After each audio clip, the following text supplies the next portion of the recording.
প্রিয় শিক্ষার্থী, কেমন আছো? আশা করি নিশ্চয়ই ভালো আছো। আলহামদুলিল্লাহ, আমিও আল্লাহর রহমতে ভালো আছি।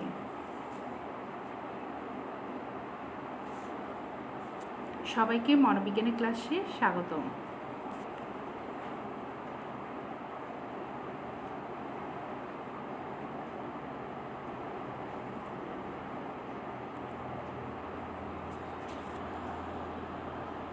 আমি ফারহানা তাসমিন, প্রভাষক মনোবিজ্ঞান, আব্দুল্লাহ বিশ্ববিদ্যালয় কলেজ, তেলিহাটি, শ্রীপুর, গাজীপুর।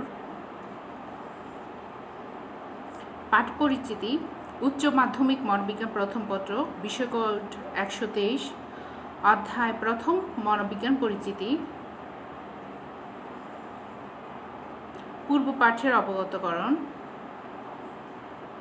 গত ক্লাসে আমরা কি পড়েছিলাম বলো তো? মনোবিজ্ঞানের ঐতিহাসিক পটভূমি। আচ্ছা, সেখান থেকে আমরা কি জেনেছি বলো তো? মনোবিজ্ঞান কাকে বলে? মনোবিজ্ঞান কাকে বলে?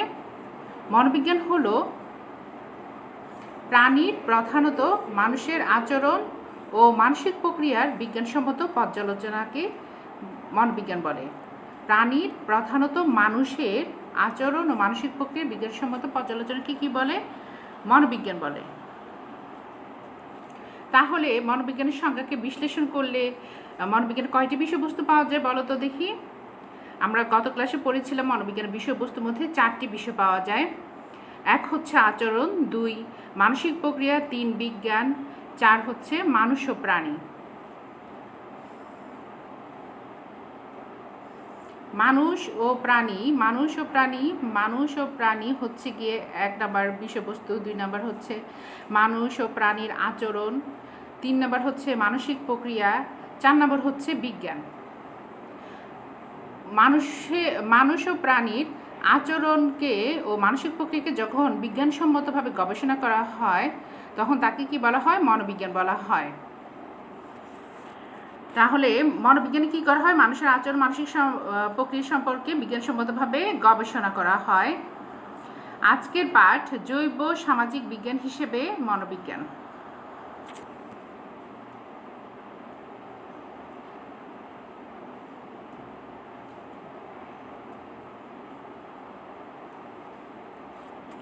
আজকের পাঠ হচ্ছে জৈব সামাজিক বিজ্ঞান হিসেবে মনোবিজ্ঞান, সাইকোলজি অ্যাজ এ সায়েন্স। মনোবিজ্ঞানকে কেন বিজ্ঞান বলা হয় তা আমরা আজকে জানব। আজকের পাঠ শেষে তোমরা জৈব সামাজিক বিজ্ঞান হিসেবে মনোবিজ্ঞানকে ব্যাখ্যা করতে পারবে। বিজ্ঞান কাকে বলে? বিজ্ঞান মানে হচ্ছে বিশেষ জ্ঞান, কোনো বিষয় সম্পর্কে বিশেষ জ্ঞান।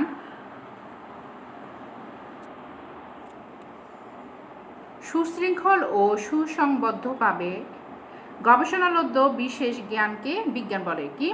সুশৃঙ্খল ও সুসংবদ্ধভাবে গবেষণালব্ধ বিশেষ জ্ঞানকে কি বলে? বিজ্ঞান বলে। আচরণের ও মানসিক প্রক্রিয়ার, মানুষ ও প্রাণীর আচরণের ও মানসিক প্রক্রিয়ার আলোচনা, পর্যালোচনা ও পরীক্ষা নিরীক্ষায় বিজ্ঞানের সত্যসমূহ কি করা হয়? পালন করা হয়। বিজ্ঞানের কিছু নীতি আছে আর ধাপ আছে, সেই ধাপগুলি এবং সত্যসমূহগুলো কি মনোবিজ্ঞানের আচরণ ও মানসিক প্রক্রিয়া আলোচনা, পর্যালোচনা ও পরীক্ষা নিরীক্ষায় কি করা হয়? পালন করা হয়। এই জন্য মনোবিজ্ঞানের সংজ্ঞায় মনোবিজ্ঞানকে বিজ্ঞান বলা যায়। দেখো, why is psychology a science? Psychology is an objective and systematic study of how people behave and think. মানুষ কীভাবে আচরণ করে এবং চিন্তা করে সেটা যখন কি করা হয় ব্যক্তি নিরপেক্ষভাবে, বস্তুনিষ্ঠভাবে এবং নিয়মতান্ত্রিকভাবে পর্যবেক্ষণ করা হয় বিজ্ঞানসম্মতভাবে, তখনই তাকে মনোবিজ্ঞান বলা হয়। তাই মনোবিজ্ঞানকে কি বলা হয়? বিজ্ঞান বলা হয়। কারণ হচ্ছে কি মনোবিজ্ঞানের আচরণ ও মানসিক প্রক্রিয়াকে আলোচনা, পর্যালোচনা ও পরীক্ষা নিরীক্ষা বিজ্ঞানের সত্যসমূহ পালন করা হয়। বিজ্ঞানের কিছু ধাপ রয়েছে, যেমন কোন বিষয় সম্পর্কে গবেষণা করা হবে সেই সমস্যাকে চিহ্নিত করা, এরপরে তথ্য সংগ্রহ, বিশ্লেষণ, আনুমানিক সিদ্ধান্ত, পরীক্ষার পরিকল্পনা, পরীক্ষণ, ফলাফল বিশ্লেষণ, সিদ্ধান্ত গ্রহণ, ফলাফল প্রকাশ। কোনো বিষয় বিজ্ঞানের আওতাভুক্ত কিনা তা প্রধানত 4টি বিষয়ের উপর নির্ভরশীল।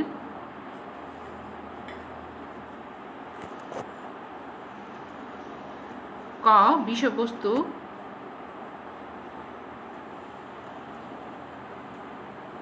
খ, বৈজ্ঞানিক পদ্ধতি, গ, বৈজ্ঞানিক দৃষ্টিভঙ্গি, গহ, প্রয়োগশীলতা। কোনো বিষয়, যে কোনো একটা বিষয়কে আমরা বিজ্ঞান বলতে পারবো, তার জন্য বিষয়টি কিসের উপর নির্ভরশীল? 4টা বিষয়ের উপর নির্ভরশীল। কি কি? বিষয়বস্তু, বৈজ্ঞানিক পদ্ধতি, বৈজ্ঞানিক দৃষ্টিভঙ্গি ও প্রয়োগশীলতা। তাহলে দেখো মনোবিজ্ঞান এই 4টি বিষয়ের উপর নির্ভরশীল কিনা দেখেই আমরা। বিষয়বস্তু,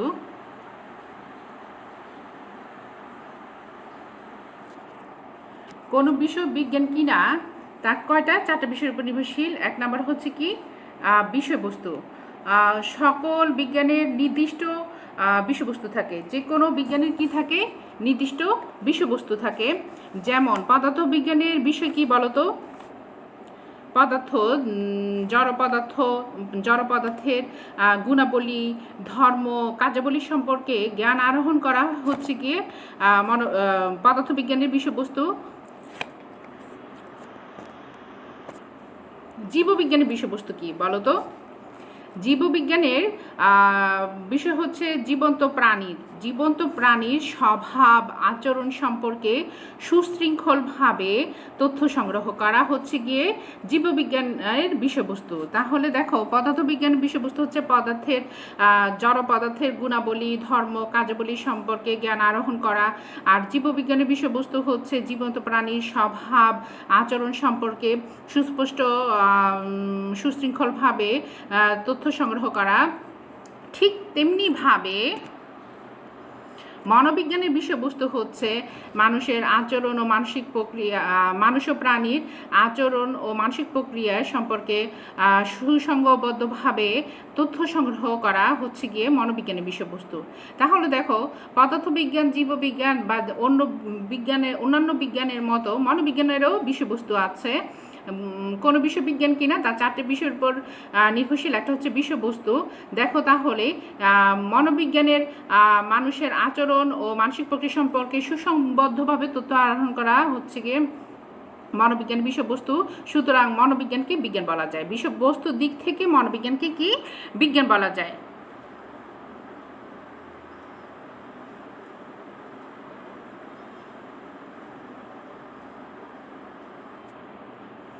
বৈজ্ঞানিক পদ্ধতি, কোনো বিশ্ববিজ্ঞান কিনা তা বৈজ্ঞানিক পদ্ধতির মাধ্যমে জানা যায়। গবেষণা ও পরীক্ষা নিরীক্ষা যদি বৈজ্ঞানিক পদ্ধতি নিয়ম অনুসারে করা হয় তবে সেই বিষয়টিকে কি বিজ্ঞান বলা যায়। কি? গবেষণা ও পরীক্ষা নিরীক্ষা যদি বৈজ্ঞানিক পদ্ধতি আর বিভিন্ন নিয়ম কানুন অনুসারে পরিচালিত হয় তবে তাকে কি বলা যায়? বিজ্ঞান বলা যায়। বৈজ্ঞানিক পদ্ধতির কতগুলো নীতি রয়েছে? একটি হচ্ছে কার্যকরী সংজ্ঞা, 2 নম্বর হচ্ছে ব্যক্তি নিরপেক্ষতা, 3 নিয়ন্ত্রণ, 4 পুনরাবৃত্তি, 5 সাধারণীকরণ, যথার্থতা প্রমাণ। বৈজ্ঞানিক পদ্ধতির কিছু নীতি রয়েছে কি? কার্যকরী সংজ্ঞা, ব্যক্তি নিরপেক্ষতা, নিয়ন্ত্রণ, পুনরাবৃত্তি, সাধারণীকরণ, যথার্থতা প্রমাণ। কোনো বিষয় বা যে বিষয়বস্তুগুলি, যে কোনো বিষয়ের বিষয়বস্তুগুলো গবেষণা ও পরীক্ষা নিরীক্ষা যদি কি করা হয় বৈজ্ঞানিক পদ্ধতির এই নীতিসমূহ অনুযায়ী পরিচালিত হয় তবে সে বিষয়কে বিজ্ঞান বলা যায়। তাহলে দেখো কার্যকরী সংজ্ঞাটা কি?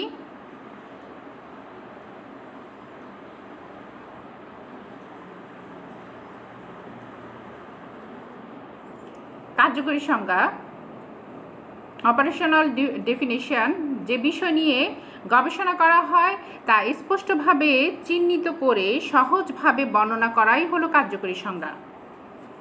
তাহলে কার্যকরী সংজ্ঞাটা কি?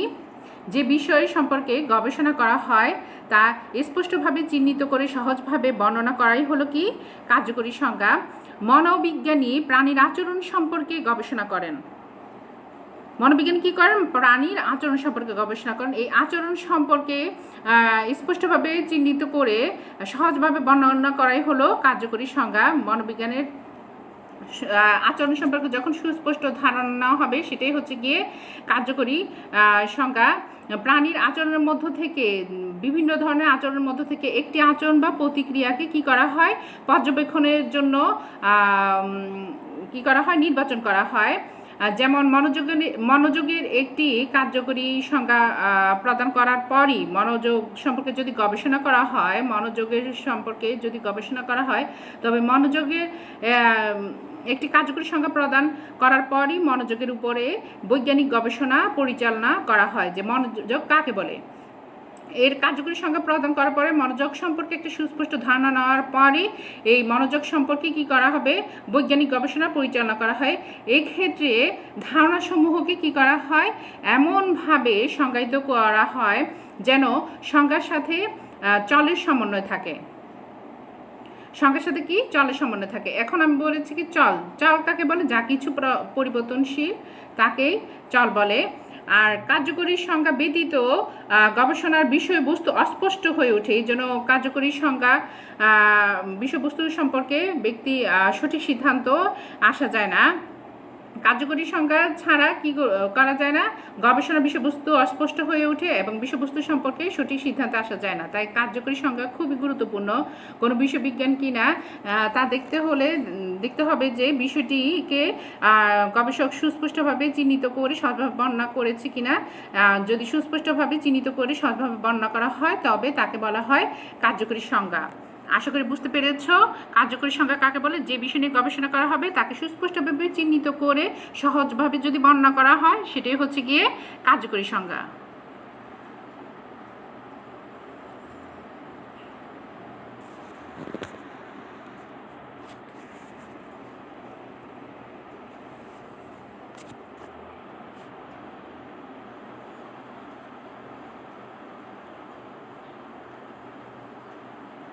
ব্যক্তি নিরপেক্ষতা বা বস্তুনিষ্ঠতা, অবজেক্টিভিটি, আচরণ সম্পর্কে কোনো মনোবিজ্ঞানী যেভাবে তথ্য সংগ্রহ করতে পারেন অন্যরা একইভাবে গবেষণা করতে পারেন। ঠিক না? আচরণ সম্পর্কে একজন গবেষক যেভাবে গবেষণা করতে পারেন অন্যরাও ঠিক একইভাবে গবেষণা করতে পারেন। এখানে কোনো ব্যক্তির পছন্দ অপছন্দ বা ইচ্ছা অনিচ্ছার মূল্য নেই। বস্তুনিষ্ঠভাবে পরীক্ষণ কাজ পরিচালিত হয়। এটাই হচ্ছে কি ব্যক্তি নিরপেক্ষতা বা বস্তুনিষ্ঠতা। মনোবিজ্ঞানের বিষয়বস্তু হলো কি? আচরণ। আর নিরপেক্ষভাবে এই আচরণ সম্পর্কে তথ্য সংগ্রহ করা হয়। আচরণ সম্পর্কে কোনো মনোবিজ্ঞানী যেভাবে তথ্য সংগ্রহ করতে পারেন অন্যরাও কি করেন? একইভাবে সে আচরণ সম্পর্কে তথ্য সংগ্রহ করতে পারেন। এই ধরনের ব্যক্তি নিরপেক্ষতার কারণে মনকে বাদ দিয়ে আচরণকে মনোবিজ্ঞানের বিষয়বস্তু করা হয়েছে। কারণ মন বা আত্মা হচ্ছে অতীন্দ্রিয় বস্তু, যাকে ধরা বা ছোঁয়া যায় না বা জানিয়ে গবেষণা করা যায় না। কিন্তু আচরণ হচ্ছে গিয়ে জীবিত প্রাণী যা কিছু করে তাই তো আচরণ। আর এই আচরণকে পর্যবেক্ষণ করা যায়, লিপিবদ্ধ করা যায় এবং আচরণ নিয়ে গবেষণা করা যায়। এর জন্য ব্যক্তি নিরপেক্ষতার জন্য কারণে মনকে বাদ দিয়ে আচরণকে মনোবিজ্ঞানের বিষয়বস্তু করা হয়েছে। তোমাদের এরকম একটা অনুধাবনমূলক প্রশ্ন আসতে পারে যে মনকে বাদ দিয়ে কেন আচরণকে মনোবিজ্ঞানের বিষয়বস্তু করা হয়েছে। তার উত্তর হচ্ছে গিয়ে ব্যক্তি নিরপেক্ষতার কারণে মনকে বাদ দিয়ে আচরণকে মনোবিজ্ঞান বিষয়বস্তু করা হয়েছে। কারণ হচ্ছে আচরণ সম্পর্কে কোনো মনোবিজ্ঞানী যেভাবে তথ্য সংগ্রহ করতে পারেন অন্যরাও একইভাবে গবেষণা করতে পারেন। এই জন্য মনকে বাদ দিয়ে আচরণকে মনোবিজ্ঞানের বিষয়বস্তু করা হয়েছে।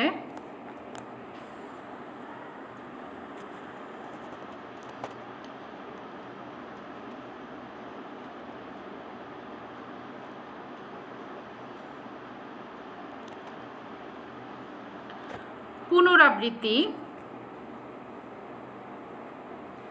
বহু সংখ্যক পরীক্ষণের পুনরাবৃত্তি করে তবেই তা কোনো ফলাফল সম্পর্কে বিজ্ঞানী সিদ্ধান্ত গ্রহণ করেন।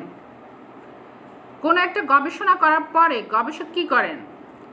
সেই গবেষণা একবার করে সিদ্ধান্তে আসেন না, উনি কী করেন, ওই গবেষণাটাকে বারবার পুনরাবৃত্তি করে তবেই কোনো ফলাফল সম্পর্কে বিজ্ঞানী সিদ্ধান্তে আসেন। এটাই হচ্ছে গিয়ে পুনরাবৃত্তি। বিজ্ঞানীরা কখনো একটি পর্যবেক্ষণের উপর ভিত্তি করে সিদ্ধান্ত নেন না, বহু সংখ্যক পরীক্ষণের পুনরাবৃত্তি করে তবেই কোনো ফলাফল সম্পর্কে বিজ্ঞানী সিদ্ধান্ত গ্রহণ করেন। মনোবিজ্ঞানী কী করেন, কোনো একটি আচরণকে বারবার পর্যবেক্ষণ করেন। মনোবিজ্ঞানী কী করেন, কোনো একটি আচরণকে, আমাদের মনোবিজ্ঞান বিষয়বস্তু যেহেতু আচরণ বা মানসিক প্রক্রিয়া, মনোবিজ্ঞানী কী করেন, কোনো একটি আচরণ বা মানসিক প্রক্রিয়াকে কী করেন, বারবার পর্যবেক্ষণ করে থাকেন। সুতরাং আচরণটি হচ্ছে গিয়া এমন হবে যেন এটার পুনরাবৃত্তি ঘটে। আচরণটা এমন হবে যেন সেটার পুনরাবৃত্তি ঘটে। যেমন যেসব ঘটনা মাত্র একবার ঘটে সেসব ঘটনা নিয়ে বিজ্ঞানীরা আগ্রহী থাকেন না। পুনরাবৃত্তি ঘটে শুধু এমন সব আচরণ নিয়ে আচরণের কার্যকারণ আবিষ্কার সম্ভব। যে সকল ঘটনার পুনরাবৃত্তি ঘটে সেই সব আচরণই কার্যকারণ আবিষ্কার সম্ভব। তাই যেসব আচরণ বারবার ঘটে মনোবিজ্ঞানী সেই ধরনের একটি আচরণকে কী করেন, পর্যবেক্ষণ ও পরিমাপ করে থাকেন। বিজ্ঞানী বহু সংখ্যক ব্যক্তিকে পর্যবেক্ষণ করে সিদ্ধান্ত নেন। দেখা যায় যে একটা আচরণ যদি একবার ঘটে তাহলে সেই আচরণ সম্পর্কে মনোবিজ্ঞানী গবেষণা করার আগ্রহী থাকে না। যে আচরণটার বারবার ঘটে এবং পুনরাবৃত্তি ঘটে সেটা নিয়ে গবেষণা করতে মনোবিজ্ঞানী খুব বেশি আগ্রহী হন। একটা গবেষণাকে বা একটা আচরণকে বারবার গবেষণা করেন।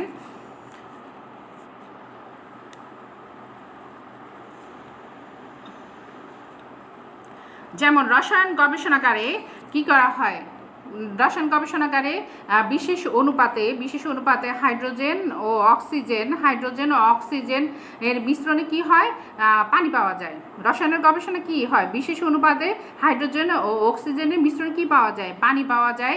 এটির পুনরাবৃত্তি যে কোনো গবেষণাগারে করা যায়। এই গবেষণাটার হাইড্রোজেন অক্সিজেনের মিশ্রণে যে একটা বিশেষ অনুপাতে যে পানি পাওয়া যায়, এই গবেষণাটা যে কোনো গবেষণাগারে পুনরাবৃত্তি করা যায়।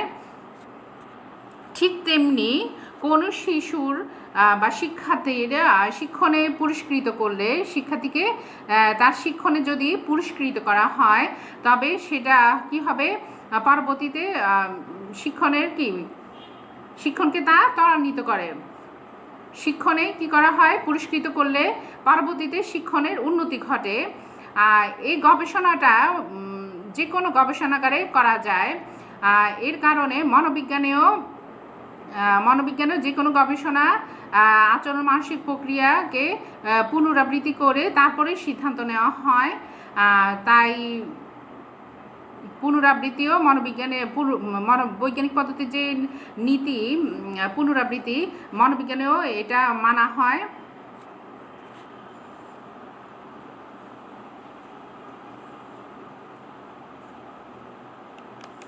নিয়ন্ত্রণ বা নিয়ন্ত্রিত পরিবেশ, কন্ট্রোলড এনভায়রনমেন্ট।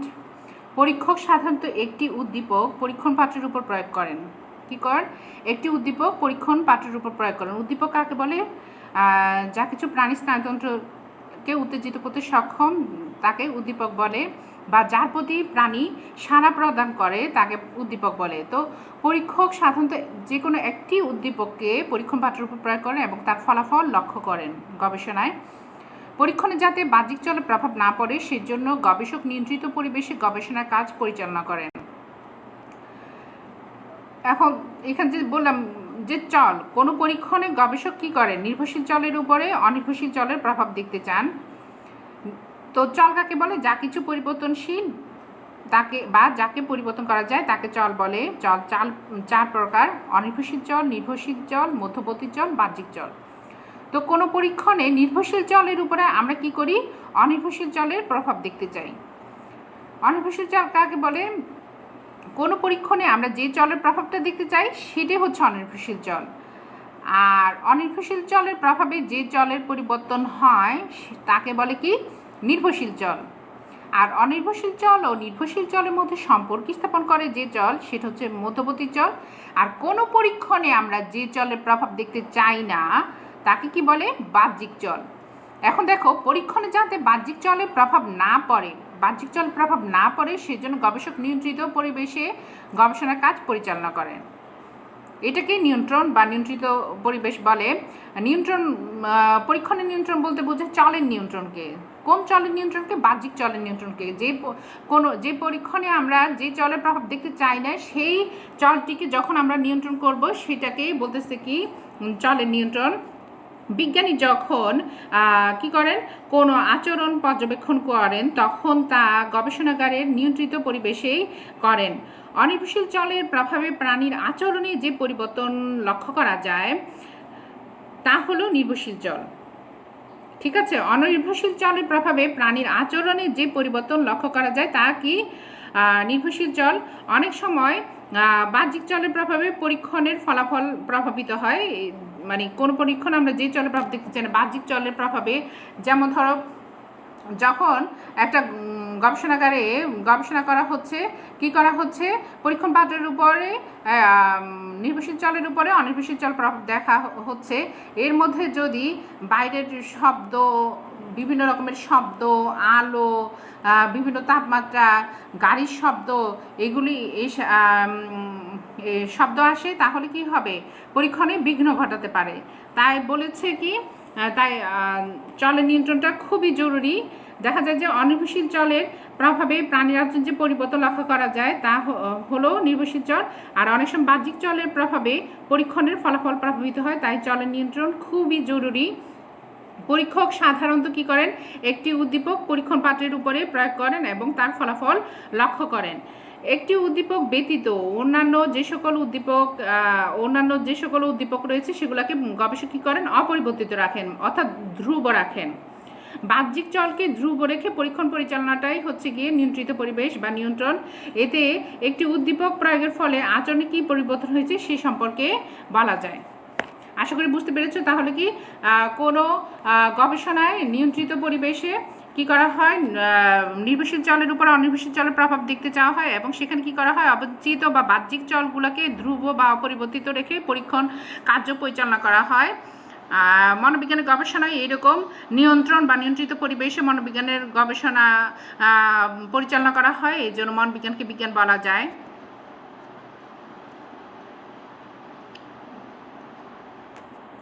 এই যে কোনো পরীক্ষা হচ্ছে সেখানে যখন অনাকাঙ্ক্ষিত ব্যক্তির আগমন, সেটা হচ্ছে গিয়ে অবাঞ্ছিত চল। ধরো তুমি খুব মনোযোগ দিয়ে পরীক্ষা দিচ্ছ, পরীক্ষার মধ্যে পরীক্ষার প্রশ্নপত্রটা হচ্ছে গিয়ে উদ্দীপক আর তুমি যে পরীক্ষা দিচ্ছ সেটা হচ্ছে গিয়ে তোমার প্রতিক্রিয়া মানে নির্ভরশীল চল, আর পরীক্ষার প্রশ্নপত্রটা হচ্ছে অনির্ভরশীল চল। এখন তোমার অনির্ভরশীল চলের উপর তোমার উপরে নির্ভরশীল চলের প্রভাব দেখতে চাওয়া হচ্ছে এই পরীক্ষাগারে।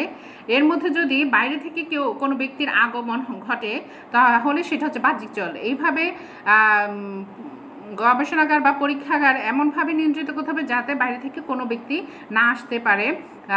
অবাঞ্ছিত চলগুলোকে ধ্রুব রেখে বা অপরিবর্তিত রেখে যখন গবেষণা কার্য পরিচালনা করা হয় সেটাই হচ্ছে গিয়ে নিয়ন্ত্রিত পরিবেশ।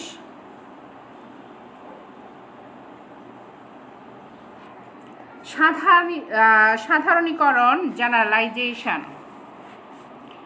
সাধারণীকরণ বলতে কি বুঝো তোমরা বলো তো? প্রতিনিধিত্বমূলক অল্প নমুনার উপর গবেষণা করে সমগ্র জনসমষ্টি সম্পর্কে সিদ্ধান্ত উপনীত হওয়াকে সাধারণীকরণ বলে। প্রতিনিধিত্বমূলক নমুনা কি? প্রতিনিধিত্বমূলক অল্প নমুনার উপর গবেষণা করে কি সমগ্র জনসমষ্টি সম্পর্কে একটা সাধারণ সিদ্ধান্তে উপনীত হওয়াকে কি বলে? সাধারণীকরণ। একজন গবেষক বিশ্বের সকল মানুষের উপর গবেষণা পরিচালনা করতে পারেন না। একজন গবেষক যদি কোনো একটা বিষয় নিয়ে গবেষণা করবেন, বিশ্বের সমগ্র মানুষ সম্পর্কে কি করতে পারেন না, গবেষণা করতে পারেন না, তখন কি করেন, সেই সমগ্র জনগোষ্ঠী থেকে কি করেন, উনি একটি প্রতিনিধিত্বমূলক নমুনা সংগ্রহ করেন। দৈবচয়ন পদ্ধতিতে বা বিভিন্ন রকম পদ্ধতি রয়েছে নমুনা সংগ্রহ করার। তো তিনি কি করেন, একটি প্রতিনিধিত্বমূলক নমুনার উপর গবেষণা করে সিদ্ধান্তে পৌঁছান। বুঝতে পেরেছ? সমগ্র জনগোষ্ঠী সম্পর্কিত তো গবেষক গবেষণা করতে পারবেন না। সমগ্র একজন গবেষক কী করবেন, বিশ্বের সকল মানুষের উপরে গবেষণা পরিচালনা করতে পারেন না। তখন তিনি করেন একটি প্রতিনিধিত্বমূলক বিভিন্ন পদ্ধতি প্রয়োগ করে একটি প্রতিনিধিত্বমূলক নমুনা বাছাই করেন। বাছাই করে সেই প্রতিনিধিত্বমূলক নমুনার উপর গবেষণা করে সিদ্ধান্তে পৌঁছান। বহু সংখ্যক পর্যবেক্ষণ থেকে প্রাপ্ত তথ্যসমূহ বিশ্লেষণ করে বিজ্ঞানী একটি সূত্রে উপনীত হন। যেমন বিজ্ঞানী যদি নিয়ন্ত্রিত পরিবেশে বহু লোকের উপরে ধরো লাল বাতি ও সবুজ বাতির প্রতিক্রিয়া পর্যবেক্ষণ করেন, তিনি যদি লক্ষ্য করেন বেশিরভাগ পরীক্ষণ পাত্রই পরীক্ষণে লাল বাতিতে প্রতিক্রিয়াকাল সবুজ বাতির চেয়ে কম, তবে তিনি একটি সিদ্ধান্তে আসতে পারেন।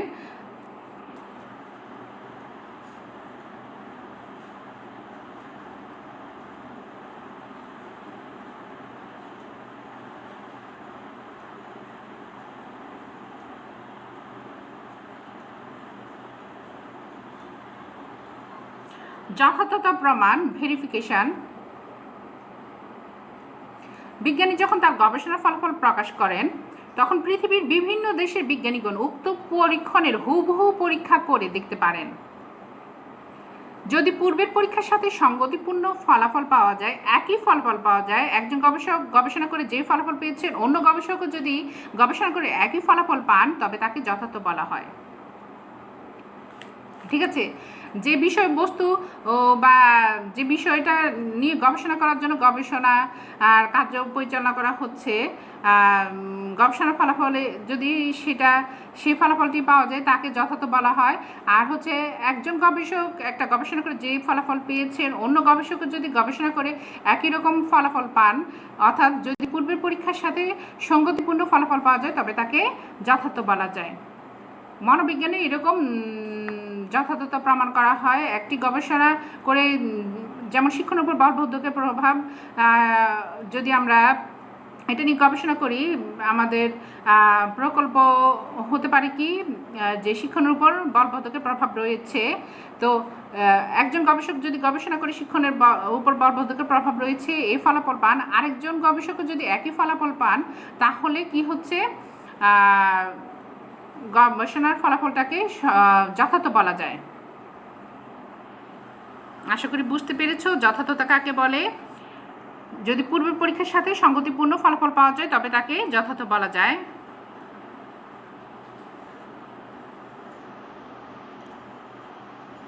এতক্ষণ আমরা পড়েছি বৈজ্ঞানিক পদ্ধতির 6টি নীতিসমূহ। এখন বৈজ্ঞানিক দৃষ্টিভঙ্গি।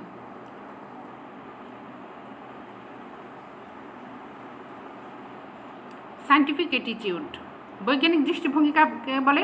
সব কিছু জানা হয়ে গিয়েছে, নতুন আর কিছু জানবার নেই, এটি হচ্ছে অবৈজ্ঞানিক দৃষ্টিভঙ্গি। নতুন আবিষ্কৃত তথ্যাবলী গ্রহণ করার মানসিকতা হলো বৈজ্ঞানিক দৃষ্টিভঙ্গি। নতুন আবিষ্কৃত যে কোনো তথ্যাবলী কি গ্রহণ করা হচ্ছে বৈজ্ঞানিক দৃষ্টিভঙ্গি। পুরাতনকে বর্জন করে নতুনকে গ্রহণ করার মানসিকতা, মনোভাবটাই হচ্ছে গিয়ে বৈজ্ঞানিক দৃষ্টিভঙ্গি। মনোবিজ্ঞানের গবেষণা ও পরীক্ষা নিরীক্ষার মাধ্যমে প্রাপ্ত জ্ঞানকে গ্রহণ করেছে মনোবিজ্ঞানীগণ। তাই মনোবিজ্ঞান বর্তমানে আচরণের বিজ্ঞান, আচরণ ও মানসিক প্রক্রিয়ার বিজ্ঞান। তাই বৈজ্ঞানিক দৃষ্টি কোনো বিষয় বিজ্ঞান কি না তা বৈজ্ঞানিক দৃষ্টিভঙ্গির উপর নির্ভরশীল।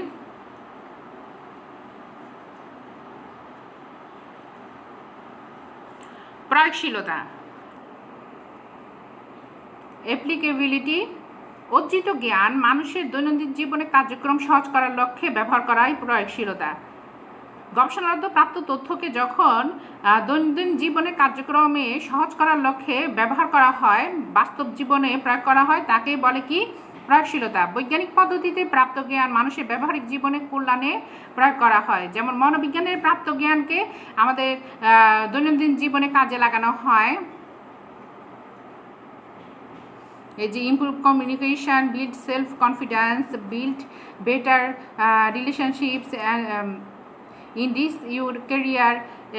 আমাদের দৈনন্দিন জীবনে মনোবিজ্ঞানে প্রাপ্ত জ্ঞানকে কাজে লাগানো হয়, সুতরাং মনোবিজ্ঞানকে বিজ্ঞান বলা যায়।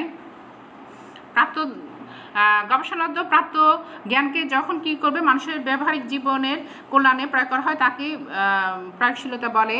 আবার মনোবিজ্ঞানের গবেষণালব্ধ প্রাপ্ত জ্ঞানকে শিল্প মনোবিজ্ঞানে কাজে লাগানো হয়, শিল্পক্ষেত্রে কাজে লাগানো হয়।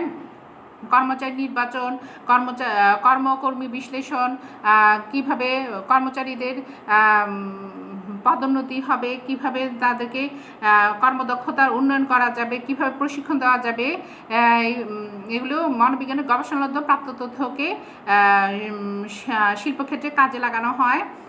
সুতরাং বিজ্ঞান প্রয়োগশীলতার দিক থেকেও মনোবিজ্ঞানকে বিজ্ঞান বলা যায়। মনোবিজ্ঞান প্রাপ্ত শিক্ষালব্ধ কী করলে শিক্ষার পদ্ধতি আরও উন্নত হবে, কী পদ্ধতির শিক্ষাদান করলে শিক্ষার মান আরও উন্নত হবে এবং শিক্ষণের পদ্ধতি, শিক্ষণের নীতিসমূহ এগুলি যখন মনোবিজ্ঞানের প্রাপ্ত জ্ঞানকে যখন শিক্ষার ক্ষেত্রে কাজে লাগানো হয় সেটা হচ্ছে গিয়ে শিক্ষা মনোবিজ্ঞানের প্রয়োগশীলতা। আচ্ছা, এতক্ষণ আমরা বলেছি মনোবিজ্ঞান বিজ্ঞান কিনা, কোনো বিষয় বিজ্ঞান কিনা তার 4টি বিষয়ের উপর নির্ভরশীল। 1 হচ্ছে গিয়ে বিষয়বস্তু, 2 বৈজ্ঞানিক পদ্ধতি, 3 হচ্ছে বৈজ্ঞানিক দৃষ্টিভঙ্গি, 4 প্রয়োগশীলতা। আশা করি তোমরা বুঝতে পেরেছো। আচ্ছা বলো তো দেখি মনোবিজ্ঞান কাকে বলে বলো তো দেখি? জীবিত প্রাণী প্রধানত মানুষের আচরণ ও মানসিক প্রক্রিয়ার বিজ্ঞানসম্মত পর্যালোচনাই হচ্ছে মনোবিজ্ঞান। আচ্ছা মনোবিজ্ঞান তাহলে কোন ধরনের বিজ্ঞান বলো তো দেখি তোমরা বলতে পারো কিনা। আশা করি অবশ্যই বলতে পেরেছ। মনোবিজ্ঞানকে জৈব সামাজিক বিজ্ঞান বলা হয়। কেন বলা হয়? মনোবিজ্ঞানকে কেন জৈব সামাজিক বিজ্ঞান বলা হয়? দেখো, মনোবিজ্ঞানে জীবিত প্রাণীর আচরণ ব্যাখ্যা করা হয়। মনোবিজ্ঞানে কি করা হয়? জীবিত প্রাণীর আচরণ ও মানসিক প্রক্রিয়ার ব্যাখ্যা করা হয়। আচরণ নিয়ন্ত্রণে জৈবিক বৈশিষ্ট্যাবলী যেমন শারীরিক গঠন, কেন্দ্রীয় স্নায়ুতন্ত্রের মধ্যে মস্তিষ্ক ও মেরুরজ্জু রয়েছে, প্রান্তীয় স্নায়ুতন্ত্র, কেন্দ্রীয় স্নায়ুতন্ত্র, প্রান্তীয় স্নায়ুতন্ত্র, জৈব রাসায়নিক উপাদান প্রভৃতি বিশেষভাবে প্রভাব বিস্তার করে। আমাদের আচরণকে কে নিয়ন্ত্রণ করে? আমাদের আচরণকে নিয়ন্ত্রণ করে বিভিন্ন স্নায়ুতন্ত্র, কেন্দ্রীয় স্নায়ুতন্ত্র, স্বয়ংক্রিয় স্নায়ুতন্ত্র, বিভিন্ন ধরনের অন্তঃক্ষরা গ্রন্থিসমূহ আমাদের আচরণ ও মানসিক প্রক্রিয়াকে নিয়ন্ত্রণ করে। তাই মনোবিজ্ঞানকে জৈবিক বিজ্ঞান বলা যায়।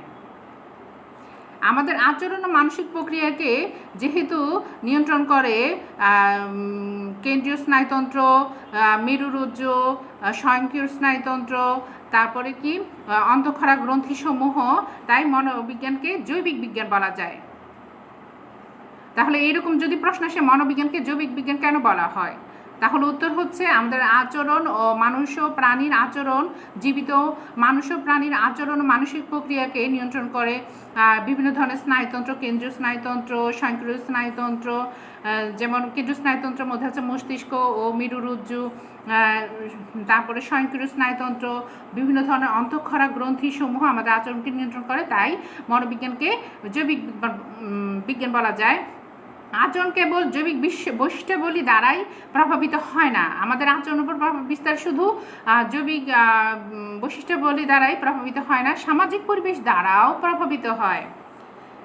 আমাদের আচরণ কি সামাজিক পরিবেশ দ্বারাও প্রভাবিত হয়। মানুষ যে সমাজে বসবাস করে তার প্রচলিত রীতিনীতি, মূল্যবোধ, বিশ্বাস ও কৃষ্টি দ্বারা সে প্রভাবিত হয়। মানুষ যে সমাজে বসবাস করে তার কি রীতিনীতি, মূল্যবোধ, বিশ্বাস ও কৃষ্টি দ্বারা সে প্রভাবিত হয়। তাই মনোবিজ্ঞানকে সামাজিক বিজ্ঞান বলা যায়। তাহলে মনোবিজ্ঞানকে জৈবিক বিজ্ঞানও বলা যায়, আবার সামাজিক বিজ্ঞান বলা যায়। আমাদের মানুষের ও প্রাণীর আচরণ ও মানসিক প্রক্রিয়ার উপর প্রভাব বিস্তার করে বিভিন্ন ধরনের জৈবিক স্নায়ুতন্ত্র, অন্তঃক্ষরা গ্রন্থিসমূহ, আবার মানুষের আচরণ ও মানসিক প্রক্রিয়ার উপর প্রভাব বিস্তার করে সমাজও। মানুষ যে সমাজে বসবাস করে তার প্রচলিত রীতিনীতি, মূল্যবোধ, বিশ্বাস ও কৃষ্টি দ্বারা সে প্রভাবিত হয়। তাই মনোবিজ্ঞানকে সামাজিক বিজ্ঞানও বলা যায়। তাই একসাথে মনোবিজ্ঞানকে জৈব সামাজিক বিজ্ঞান বলা যায়। এই প্রশ্নটা খুবই তোমাদের জন্য ইম্পর্টেন্ট যে মনোবিজ্ঞানকে কেন জৈব সামাজিক বিজ্ঞান বলা যায়। আশা করি তোমরা এর উত্তর পেয়েছো এবং তোমরা এটা উত্তর দিতে পারবে। এটা তোমাদের অনুধাবনমূলক প্রশ্ন আসতে পারে। আর যদি তোমাদের কোনো প্রশ্ন থাকে তোমরা কমেন্ট বক্সে বা মেসেঞ্জারে আমাকে লিখতে পারো, আমি উত্তর দেওয়ার চেষ্টা করব। এতক্ষণ যা পড়িয়েছি দেখি তোমরা উত্তর দিতে পারো কি না। তোমরা নিজেরা নিজেদেরকে মূল্যায়ন করো। যদি এটা সামনাসামনি হতো বা কলেজে হতো আমি তোমাদের থেকে উত্তর আদায় করার চেষ্টা করতাম, কিন্তু এখন তোমরা নিজেরা নিজেদেরকে মূল্যায়ন করো। বিজ্ঞান কি? আশা করি উত্তর দিতে পেরেছ। সুশৃঙ্খল ও সুসংবদ্ধভাবে গবেষণার বিশেষ জ্ঞানকে কি বলে? বিজ্ঞান বলে। বৈজ্ঞানিক পদ্ধতির নীতি কয়টি? 6টি। কার্যকরী সংজ্ঞা কি বলতে পারছ? আশা করি অবশ্যই বলতে পারছ। যে বিষয় নিয়ে গবেষণা করা হয় তা স্পষ্টভাবে চিহ্নিত করে সহজভাবে বর্ণনা করাই হলো কার্যকরী সংজ্ঞা। নিয়ন্ত্রণ কি? পরীক্ষণে কি করা হয় যেন বাহ্যিক চলের প্রভাব না পড়ে, সেজন্য গবেষক কি করেন? নিয়ন্ত্রিত পরিবেশে গবেষণা পরিচালনা করেন। আর পরীক্ষণের নিয়ন্ত্রণ বলতে চলের নিয়ন্ত্রণকে বোঝায়। অবাঞ্ছিত চলকে ধ্রুব বা অপরিবর্তিত রেখে পরীক্ষণ পরিচালনা করাকে বলে কি? নিয়ন্ত্রণ। পুনরাবৃত্তি কি? বৈজ্ঞানিক পদ্ধতিতে পরীক্ষণের পর যে জ্ঞানের সৃষ্টি হয় সেটা অন্য গবেষক পুনরায় পরীক্ষা করে দেখতে পারেন। একটা গবেষণাকে বারবার করে গবেষণা করাটাই হচ্ছে গিয়ে পুনরাবৃত্তি। সাধারণীকরণ কি? আশা করি উত্তর দিতে পেরেছ। সাধারণীকরণ কি? প্রতিনিধিত্বমূলক অল্প নমুনার উপরে গবেষণা করে সমগ্র জনসমষ্টি সম্পর্কে সিদ্ধান্ত উপনীত হওয়াকে কি বলে? সাধারণীকরণ বলে।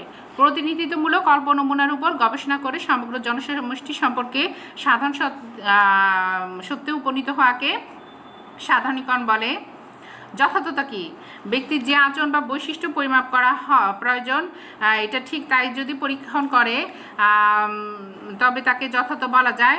আর দেখা যায় যে পূর্বের পরীক্ষার ফলাফলের সাথে সঙ্গতিপূর্ণ যদি ফলাফল পাওয়া যায়, পূর্বের পরীক্ষার ফলাফলের সাথে বর্তমান পরীক্ষার ফলাফলে যদি সঙ্গতি পাওয়া যায়, একই রকম হয়, তবে তাকে যথার্থ বলা যায়। বৈজ্ঞানিক দৃষ্টিভঙ্গি কি? নতুন আবিষ্কৃত তথ্যাবলী গ্রহণ করার মানসিকতাই হলো বৈজ্ঞানিক দৃষ্টিভঙ্গি। কি? নতুন আবিষ্কৃত তথ্যাবলী গ্রহণ করার মানসিকতাই হলো বৈজ্ঞানিক দৃষ্টিভঙ্গি। ব্যক্তি নিরপেক্ষতা কি? ব্যক্তিগত পরিচিতি বা অবাঞ্ছিত ঘটনার দ্বারা যেন ফলাফল প্রভাবিত না হয় সেজন্য গবেষককে নিরপেক্ষ হতে হয়।